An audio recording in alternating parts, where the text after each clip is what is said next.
Waldaa amantoota Wangeela Makaana Yesuusii Lalistuu Muxee. Waldaan amantootaa kun bara kana ijaarsa piroojeektii haaraa gaggeessuu fi hojii eegaltee jirti. Waldaan Lalistuu Muxee kan argamtu aanaa Waamaa Galoo magaalaa Muxeetti yoo ta'u, bara kana piroojeektii ijaarsa mana laga guddaa gaafatu karoorfattee hojii kan eegalte yoo ta'u, namoonni mana amantaa kana ijaartanii eebbifamuu barbaadan hundi keessan kottaa humna keenyaaf maallaqa keenyaan waliin taanee mana qulqullummaa kana haa ijaarroo jetti. Maarree yaadaa fi gaaffii kan qabdaniitii fi lakkoofsa armaan gadiitti bilbiluun adda baafachuu dandeessu. Waldaa Makaana Yesuusii Lalistuu Muxee.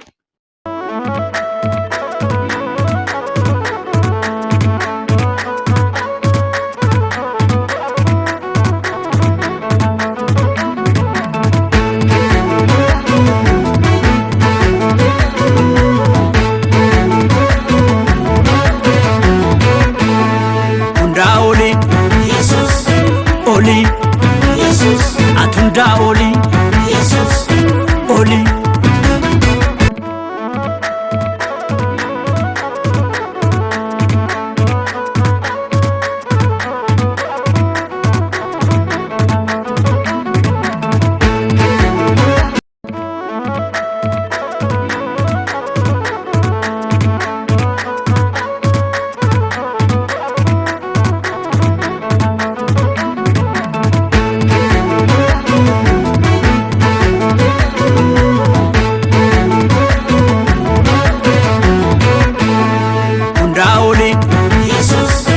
Oli, Jesus, Atunda Oli, Jesus, Oli.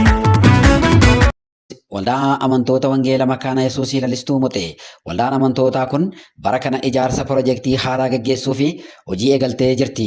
Waldaan Lalistuu Muxee kan argamtu aanaa Waamaa Galoo magaalaa Muxeetti yoo ta'u, bara kana piroojeektii ijaarsa mana laga guddaa gaafatu karoorfattee hojii kan eegalte yoo ta'u, namoonni mana amantaa kana ijaartanii eebbifamuu barbaadan hundi keessan kottaa humna keenyaaf maallaqa keenyaan waliin taanee mana qulqullummaa kana haa ijaarroo jetti.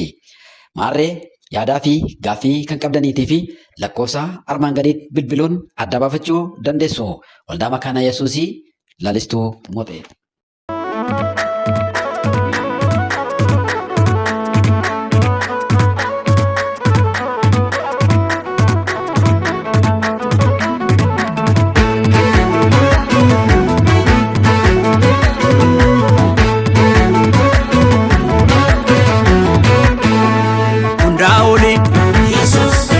Oli, Jesus, Atunda Oli, Jesus, Oli.